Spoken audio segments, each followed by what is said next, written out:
When an unlikely pair first set eyes on each other, sparks fly. He charmed his way into her life, and she just fell for it. I think he's kind of hot. She could get anybody she wanted. You know, they say love is blind. Something urgent just came up. Their spontaneous lifestyle is full of passion. He was fun. He was adventurous. They used to travel all over the world together. But when desire turns into deceit, there's no telling how far this couple will go to hide the truth Ricardo, you can't be serious. and seek revenge. Yeah, just watch me. The police officers didn't know what they were walking into. When you hear screaming, it's gut-wrenching, knowing that you can't help. Love may be blind and marriage bliss, but divorce is murder.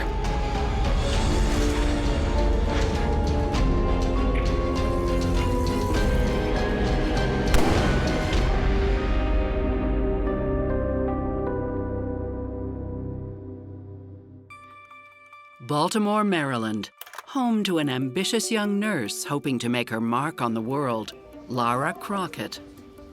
She works the night shift at one of the city's busiest hospitals. Don't worry, I'll keep checking on you. It's gonna be fine, you'll see. And takes great pride in her work. Laura was a very giving person, a very caring person. She loved that aspect of taking care of patients. Lara, I believe, really, truly loved nursing. I saw it in the way she took care of her, her patients. Lara's happy to work the long hours of the night shift, especially when there's good company, like fellow nurse Ricardo Muscolino. Oh, code red. Code red. Patient has an elevated heartbeat. Vital signs irregular. How about doing some actual work before you cause a real emergency? He did have a good sense of humor. He made everybody laugh. Ricardo was a funny guy. Ricardo was attractive to Lara because she was obviously a beautiful woman. Beautiful eyes, beautiful smile, and excellent personality on top of that. Laura was one of those people, when you meet her, you just fall in love with her. And he did. On shift all week? Problem is, Yep. Good. she's spoken for. Lara was married, and she talked about how unhappy she was with her husband. You want to go for coffee sometime? Maybe. She married when she was very young to an older man, and the older man had a son. Good morning. But she found out soon after they married that he, in fact, did not want to have any more children. And children, she really wanted children. That was the most important thing in her life. Lara can't help but have second thoughts about her marriage. He was a wonderful person. Everybody loved him. But they just kind of grew apart. Those aren't the only reasons she's unhappy. Bye. Lara was the one who is more the breadwinner rather than the husband. So a lot of expenses are falling on her. All right. That better? And Ricardo is nothing like Lara's husband. The doctor will be here in a few moments, all right? Ricardo was very motivated by money, definitely. No more skateboarding, right? He worked very hard for everything he got. I've seen him work 3 months, no break, and some of those hours are 12 to 16 hours. So, how about that morning coffee? I can't. I just picked up another shift. Ah, okay. Just don't sleep in and miss our flight to Vegas. Not a chance.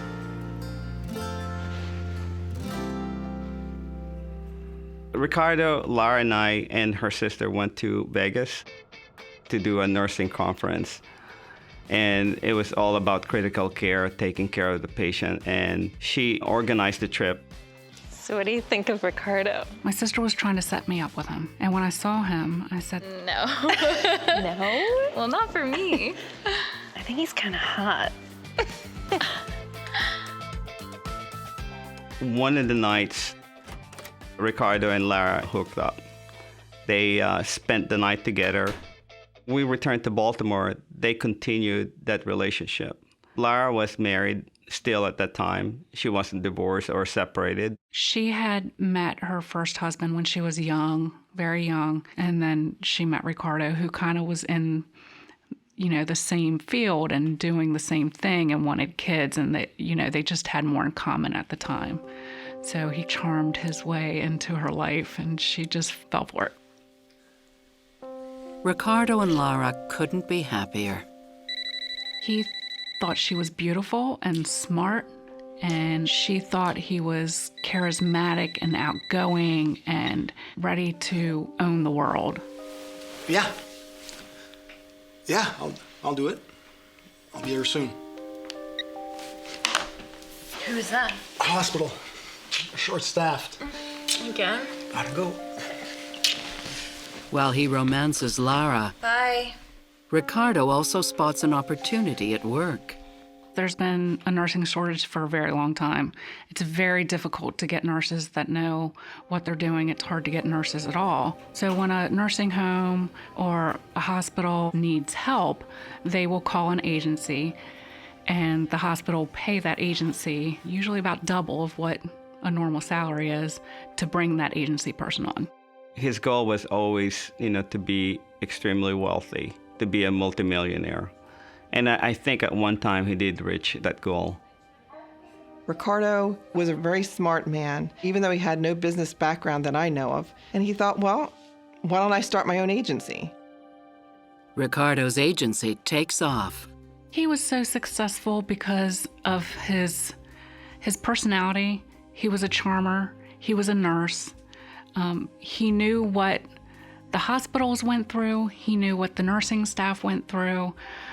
He could bring people to his agency that he had worked with before. He was easily somebody that you could go to and say, oh, he'll get jobs for me, and I'll be able to make some good money at it. He started just the perfect time. It was all the perfect timing.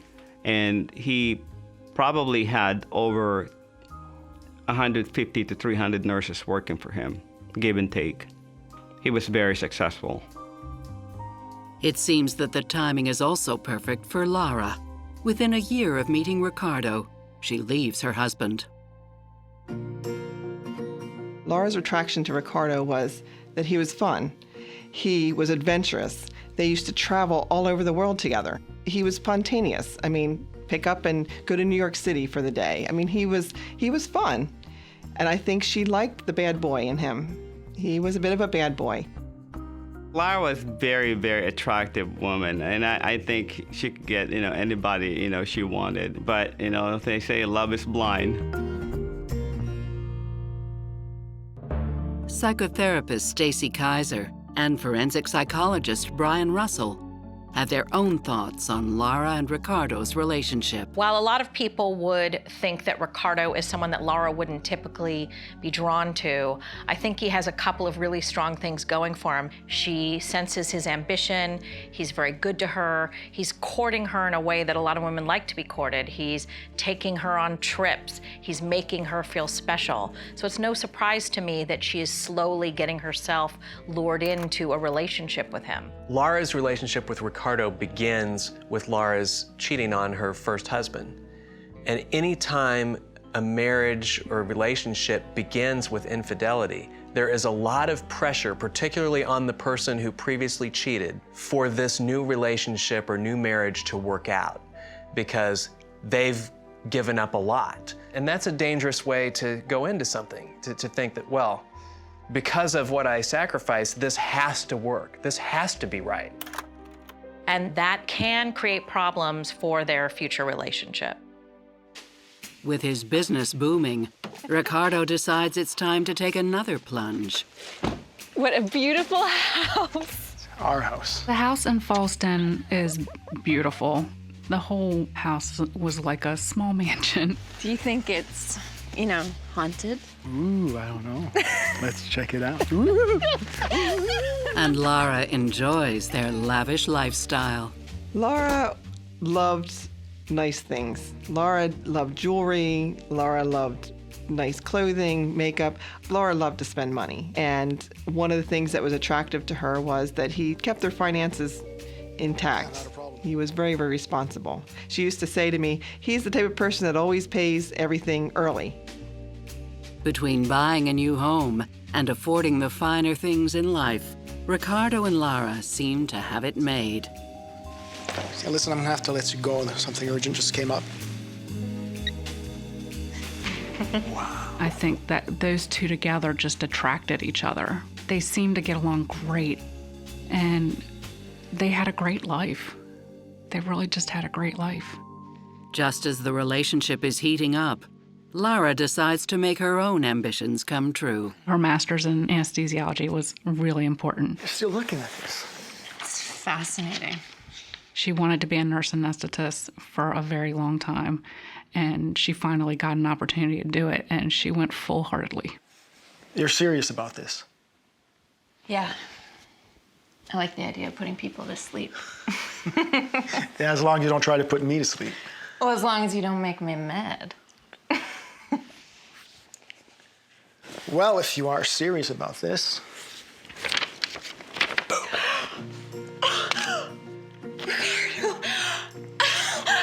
Oh, you're amazing. Thank you, thank you. You happy? I'm happy. Oh, you're incredible, thank you. He paid for her to go back to school and get her master's. I knew you were worth it. But it's not exactly what he had in mind. Any room in there for me? She'll be moving to Washington, D.C., while he stays in Baltimore. Always. She saw it as a great opportunity. She just saw it as a better type of job in nursing. Don't go. It's only an hour away. Bye. While Lara studies, Ricardo focuses on work. Ricardo would travel to Florida a lot for the businesses he had down there.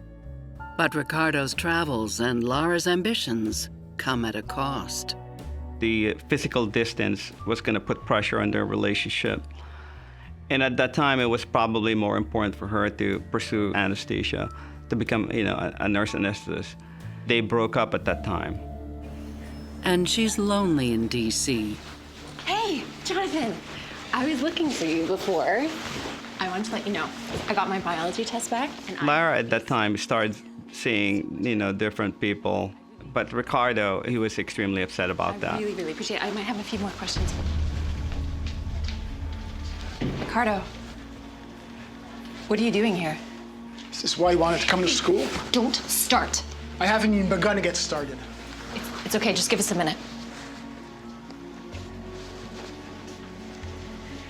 All that money I lent you for school, I want it back. You know that I don't have it.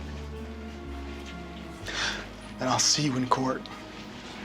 What? Ricardo is the kind of person that if you cross him with money, you'll definitely end up in the court. She learned very early in the game that if he was to pay for something like he did for her schooling, she would end up hearing about it. Ricardo would sue anybody he could get a dime out of. And it was his way of life. He really could sue anybody, and if he thought you did him wrong, he found a way to try and get his money. Ricardo, you can't be serious. Yeah, just watch me. He's sued many people, but to do it to the person you're in a relationship with is just bizarre.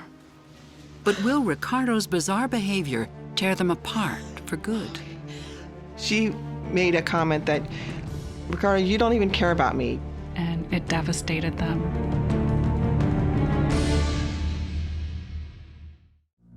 Ricardo Muscolino and his girlfriend Lara Crockett are on the outs after almost a year together. When he discovers she's seeing other people, he takes her to court to get back the money he loaned her. She was living at her father's house, and the period of time went by that they didn't talk to each other.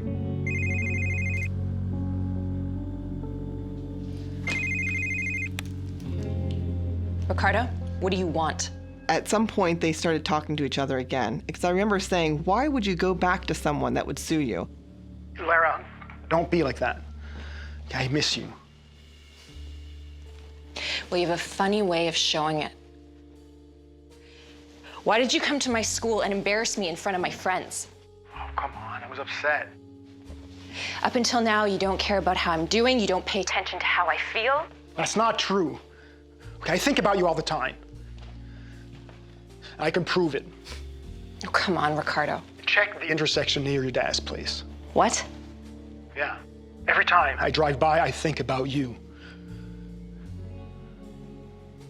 And I throw a penny out the window. So he told her, go to the intersection now, and you'll know that I'm thinking about you. And when she went to the intersection, it was filled with pennies. It just won her over. It just melted her inside because he's not a loving person. He's not someone who, oh, I love you, honey, this or that. She realized he loved her. Lara gives Ricardo another chance, and he drops the lawsuit. Within the year, the off-again, on-again couple makes their relationship permanent. They got married in Hawaii. They got Maui'd. He paid for everything for everybody. His family was there, and I was there, and it was actually beautiful. It was so much fun to be in Hawaii and share the time that we had together. Lara decides that she's going to disregard the lawsuit, push aside her anger, and get back together with Ricardo. I think that's partly because she's still very young. And so she isn't really clear about how people should behave, how one should be treated, what respect really looks like. And most of us, if we were her friends, would look at that and tell her, he's nutty. You ought to stay away from him from now on. She might see that as, wow, but he's just so hurt by the fact that I'm not with him. I have to go back. I'll never find anybody that loves me this much. One of the things we know about Ricardo is that money does have strings attached for him. And so while it seems very kind-hearted that he is paying for everyone to go to Maui for this wedding, it does make me wonder if by any chance there are some strings that we don't know about yet that are attached. I've seen a number of guys do like Ricardo may be doing here, which is to do a whole lot and give a whole lot financially to a woman in the mistaken belief that, well, if I give all this stuff and I create this amazing lifestyle, then she'll never leave me. You never want somebody to be with you because of the lifestyle that you can give them, and it's not even gonna work anyway. More often than not, in my experience, the person does not feel anchored and bound to stay forever because of that. Quite the opposite. Now happily married, their thoughts turn to children. Unfortunately, what happened was she had at least one miscarriage. When she had lost the first baby with Ricardo, it was a boy, and it devastated them to lose that baby. They were both really upset over it. They think they know why. Lara was working in anesthesia department, so they both thought that maybe the gas that escaping, they thought that that was, causing the miscarriages. Lara decides to quit nursing, and it seems to work. Lara was born to be a mother, so when she finally was pregnant with her first child, she was just so happy. So Victoria was born, and she wasn't here very long before Lara was pregnant again. Within 3 years, the couple has 2 more girls, Shannon and Kayla. Hang on, Victoria, I'm coming, baby. Hang on, I'm coming. She was so happy to be having children. I'm coming. She loved her children. That was her world. For nearly 10 years, the family is happy. Careful. Ricardo loved being a father. I think he had his good days and his bad like any parent, but he loved his kids. Checkmate. Ricardo is very good at chess, and his oldest daughter loves chess. Why, do you think I'm gonna let you win just because I'm your father? You didn't pay attention. She can't beat her dad. Oh, come on. I mean, Ricardo, chess is his game. All right, who's next? Me! I want to play. I think Ricardo saw the world as a chess game. But their world falls apart when Ricardo's business goes south. Hospitals were cutting back. Everybody was cutting back. So he wasn't making as much money. So all of a sudden he finds himself with a lot of debt. at a time when the economy is slowing. They say we don't even qualify. When the housing market fell, a lot of people were losing their houses, and the government kind of stepped in there and started helping people refinance and lower their mortgage and so forth.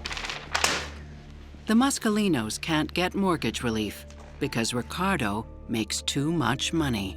The government's not helping him, so he just stopped paying everything. Stopped paying mortgages, stopped paying taxes, stopped paying everything.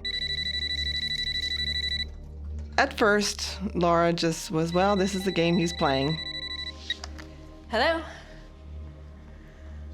He's not in. This is his wife, Mrs. Muscolino. Can I help you? At first, it didn't bother her so much until all of a sudden, creditors start calling, we're going to take your house. I understand. Let me speak to my husband. Goodbye. Nothing's being paid. And she's like, what? Nothing's being paid. She hated confrontation. She would never confront anybody about anything. And she was a procrastinator. I mean, she was becoming very frustrated with the finances, the constant creditors calling, the constant worry about whether they'd lose their house. I used to say, you should really find out what your finances are. And she would say, well, I'll do that tomorrow. I don't want to deal with that. And soon Lara and Ricardo face even more challenges. Can their marriage handle the pressure? She was very upset a lot of the times because she was nervous all the time what was going to happen. Ricardo! They have a lot of problems and they're not discussing it, and she's feeling very lonely.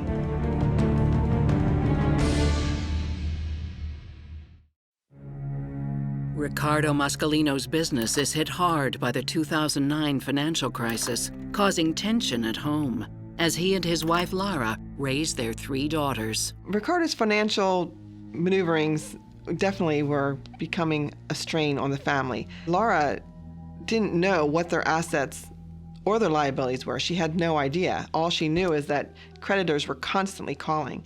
In fact, sometimes they'd even come to the house looking for him. Ricardo? They're back.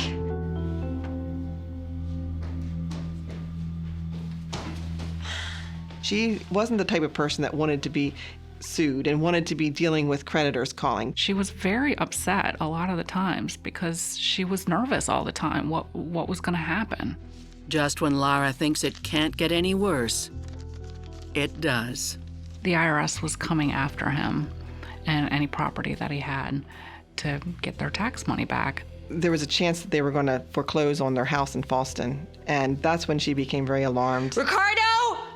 That was their home. That was where their children lived. That's the schools that the children went to.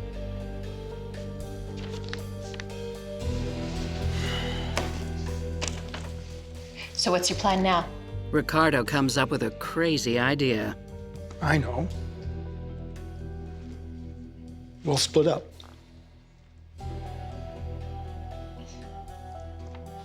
You want to break up? No, not for real. Think about it. All right, we put the mortgage in your name, and we'll be able to afford it. Don't worry. I don't know. Shh. I got this. I got this. They separated so that she would not have to suffer from his financial issues. And he actually moved to Florida for a good bit of time so that they could show that they were actually separated. And that's what stopped them from being foreclosed. So they were separated, but in reality, they were still very much married. She hated the situations that Ricardo would put them into. Hey, I'm just checking in on when you're coming home. That was their only way that they could think to solve it at the time. Then, to top it off, Hi. Hey. Ricardo stops helping with the family finances, claiming he's broke. Is that all you got, Mom? Yeah, that's it for this week. Things are a little tight.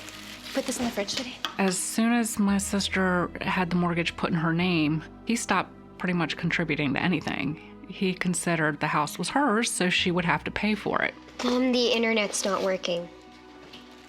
Oh, okay. I'll take care of that later. She took care of everything for the kids. She took care of all the household expenses. Everything was on her. When's Dad coming home? I don't know, sweetie. Soon, I hope. Okay, can you close out? We're gonna have supper soon. Shannon, can you come give me a hand? Yeah. Just get the plates. Lara lived on credit cards a lot. She wanted to be able to keep the lifestyle they were accustomed to, and it became more and more difficult. Especially since Ricardo is rarely home. Ricardo came and went a lot. He would go to Florida for a few days and he'd come back. She would say, I don't even always know where he is. Even though Lara and Ricardo's separation is supposed to be fictitious, it's starting to feel like the real thing. Lara's marriage is really starting to fall apart. They have a lot of problems and they're not discussing it, and she's feeling very lonely. Lara's options are very limited at this point. I mean, she is a nurse anesthetist, and that's a good job, but it's probably not a job at which she's going to be able to earn the kind of money that would enable her to maintain the lifestyle that she and Ricardo had had for a while. Lara's been put in a very difficult position, and this has got to be creating a great deal of resentment for her. I would imagine that she would begin wondering whether or not this is a relationship even worth having, because in a lot of ways, he's much more of a burden than he is a benefit. Ricardo looks to me like a guy who's going through something that we sometimes call a narcissistic collapse. And that happens when somebody has created a facade of extreme success, and then the facade crumbles. And the person is so upset about the prospect of them being seen as not even anything bad, but just human.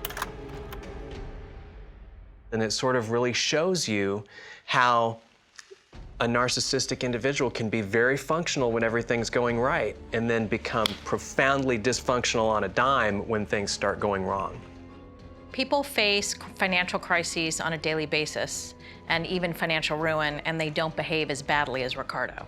Assuming Ricardo doesn't get caught and go to jail, I think the chances of their relationship lasting are slim and none. With Ricardo away so often, Lara develops her own interests. She had a passion for the afterworld, which is how she got involved in the ghost hunting. I used to ask her, why are you so into the afterlife? And she said, if anything ever happened to one of my children, I want to know that I could reach out to them. She got very involved in that. She had a lot of passion for the spirit world. She was very gifted with that. And so that took a lot of her time. And I think it also made it so she wasn't as focused on how her marriage was. I think that helped her to have something else that occupied her life and her mind. Her ghost hunting partner is Bailey Maxwell. I think this is a good spot for the camera. It's infrared, so it can film in the dark. He looked like a young Ricardo, a bad boy. There's definitely something here. Feel it? You scared? No. Not when you're around. They would set up cameras and record things. They ended up becoming friends and talking about this ghost hunting stuff, and it was just something that they had that in common. He was a young kid, 22. He already had a child. He had no real job. You hear that? No. What is it? It's my elevated heartbeat.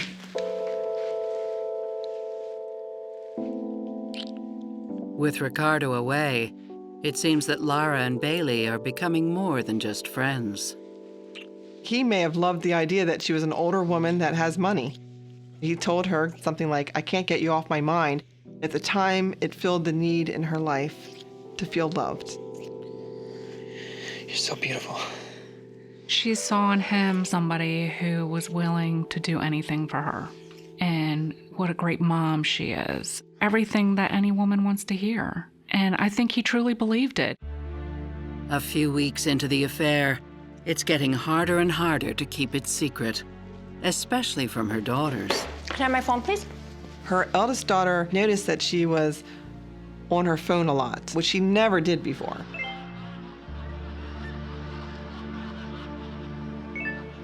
Mom. What? I'm just texting your aunt. Lara had a very loose boundaries with her daughters. They had access to her social media, access to her cell phone. She had no privacy. But what happens if the secret gets out? She's whispering the entire time because they think she's just so terrified. That does not happen often. People just don't go into the police precinct and say, "You want me."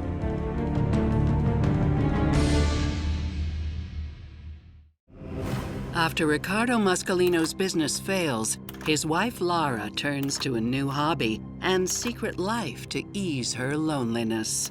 Except her hidden passion doesn't stay secret for very long.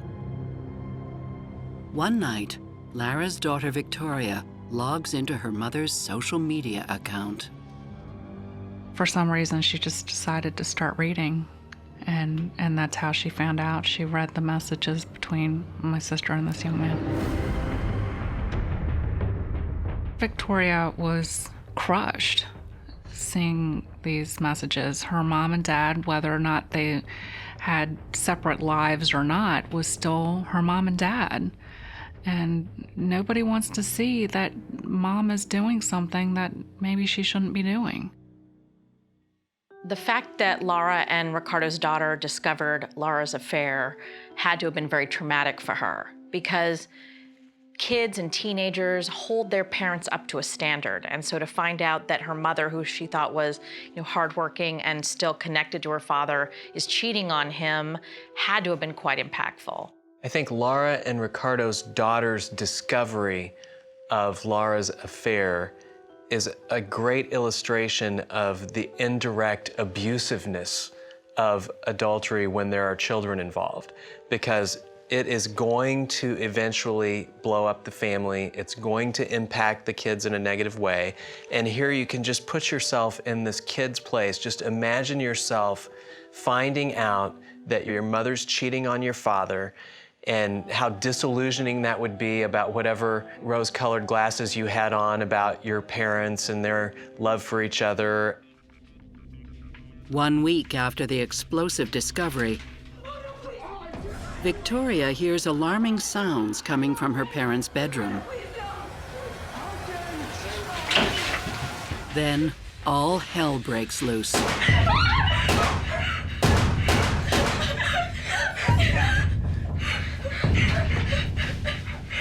She says in the 911 call that she heard shots, or she thinks she heard what sounded like gunshots. Please hurry. She's whispering the entire time because they think she's just so terrified.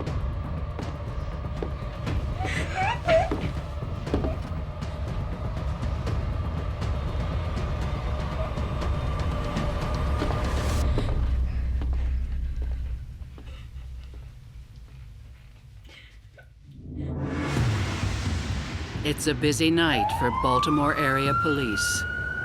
In addition to Victoria's 911 call, the local sheriff's office gets an unexpected visitor. Police officers described him as disheveled. They thought maybe he looked slightly homeless. Meanwhile, police arrive at the Muscolino home. They started calling for any residents to come out again so they can come out safely and you don't have any incidents. The daughters came from their bedrooms. They were called downstairs, taken out of the house immediately. But not everyone comes out of their rooms. At that point, they noticed that the master bedroom door was still closed. And they went in, again, not knowing what exactly was going on inside that bedroom.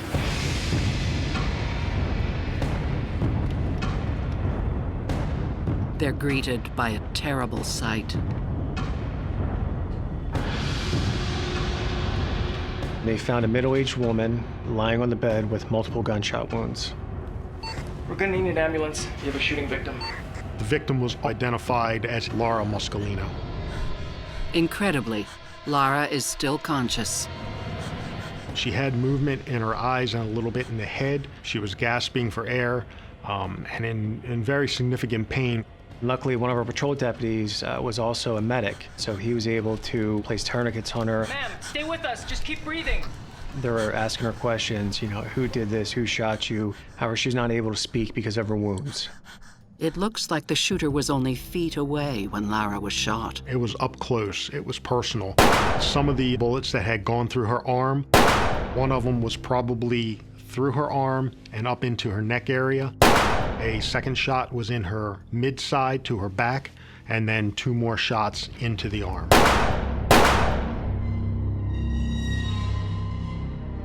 And nearly as shocking, he put his hands in the air and said, "I'm a wanted man."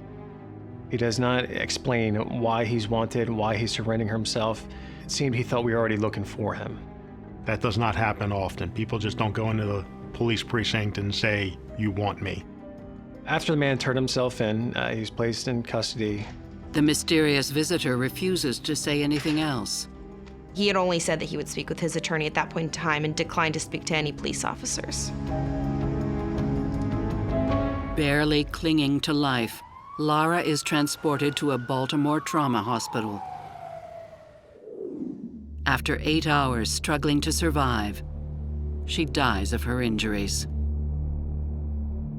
When I got the news about my sister, I was at work.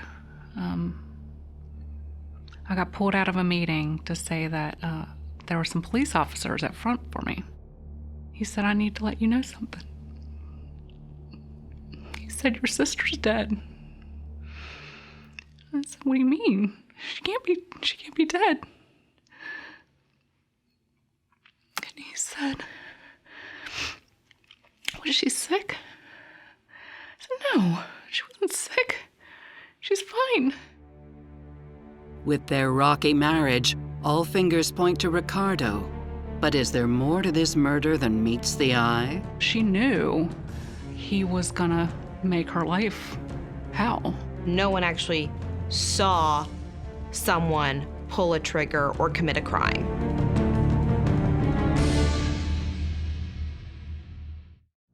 In a shocking turn of events, mother of 3, Lara Muscolino, is murdered by an unknown shooter. Investigators are hunting for her killer. At the police station, they take a closer look at the homeless-looking man they have in custody. And then, sure enough, they put one and one together by last names and figured he was related to that incident. He is none other than Ricardo Muscolino. He was, at that point, considered the suspect. He was taken back to the Criminal Investigation Division for an interview. Detectives discover that the day of the murder, Victoria told her father that Lara was having an affair.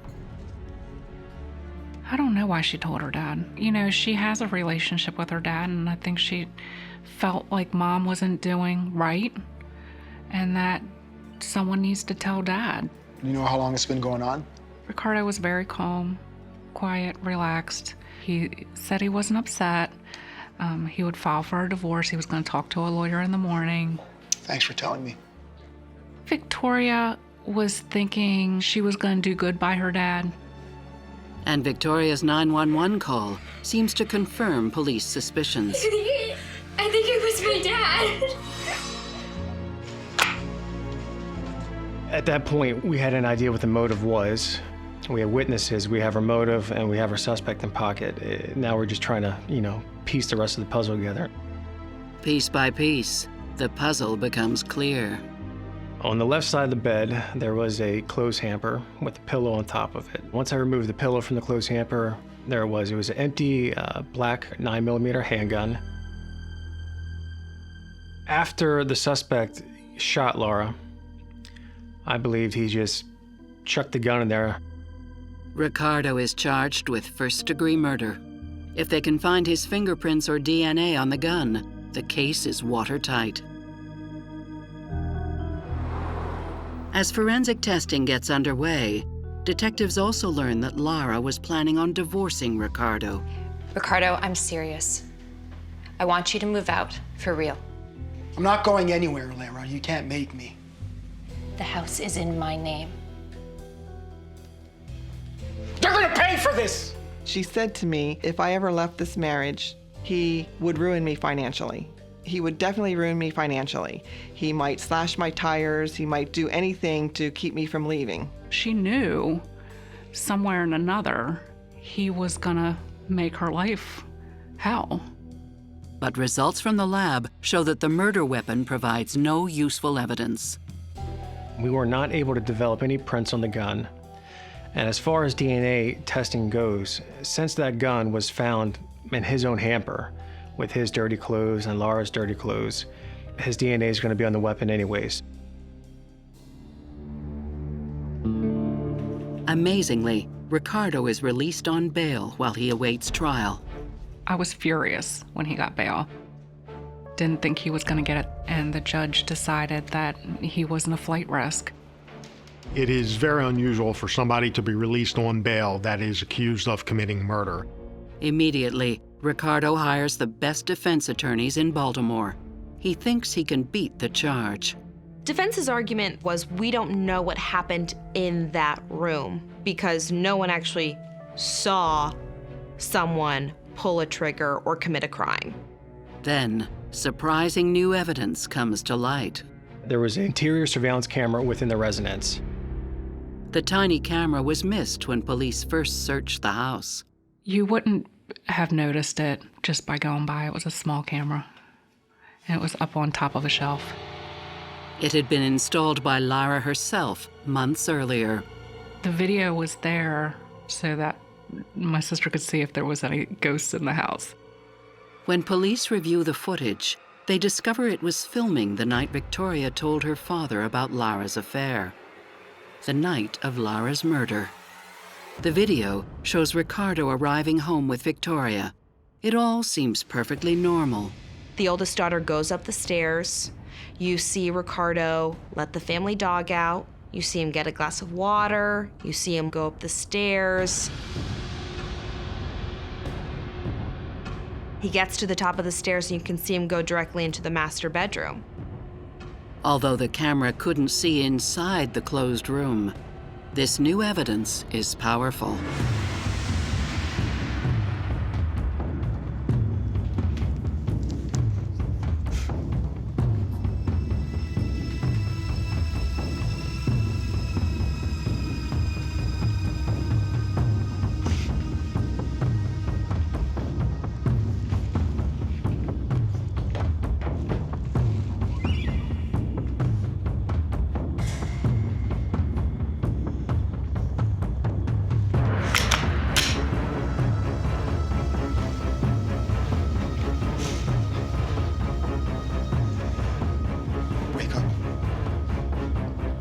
Wake up!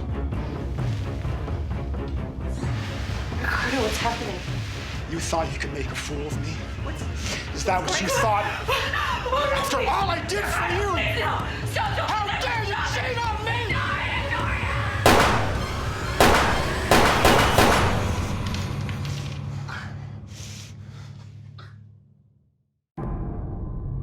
It's not often that you capture a murder, on film. It's like the holy grail from, an investigation standpoint to find that and to have that for trial purposes. Now, remember that he is a nurse, and he could have tried to save her and chose not to, which is even worse. I can't even imagine. I can't even imagine how you do that for someone that you love. But no one knows why Ricardo turned himself in. Ricardo never testified in the trial, and he never elected to speak to the police officers once he turned himself in. So really, we have no idea what his version would be. I don't think Ricardo snapped. Almost all behavior like this is the result of a progressive escalation over time, and I think that it is almost inconceivable that Ricardo did not at least think he might do this when he confronted Lara about the news of the affair. His ego was so tied to both his money and his wife. And so having lost both of those things and her going and rejecting him and being with another man could have been just enough to set him off to the point where he would think, I want her dead, and he would go and kill her. As always, I'm most empathic toward the children. Nobody could have foreseen that he was going to go and do that. And so I don't think she should be racked with guilt over that. On November 2nd, 2017, Ricardo is convicted of second-degree murder and sentenced to 50 years in prison. His motive is as old as time. I think that was his last way of controlling her. I think the more he sat there looking through those messages, the more he thought, if we get a divorce, I'll lose everything. The house is in her name. That's hers. The kids may want to go live with her. I'm not going to have anything. And how dare she do this to me? I don't think Ricardo feels remorse about, Lara being dead right now. What happened in that bedroom must be really rage, anger. Probably he felt that, a woman should always be loyal to him, regardless. Lara and Ricardo's 3 daughters now live with a foster family, though they're still in touch with their father. I think they have mixed emotions about their dad. They still love their dad, it's their dad, but their dad has put them in a bad situation. Now they don't have a mom or a dad. And nothing will bring Lara back. We were supposed to be able to have our kids grow up together. We were supposed to be able to have the girls have their weddings and do all that stuff together and grow old together. It's not fair that she was taken from her kids and that she was taken from her parents. I miss Lara all the time. She was a sister to me. We really were. I miss her at every holiday. I miss planning vacations together. I miss just talking to her. She's my best friend. And she's gone forever.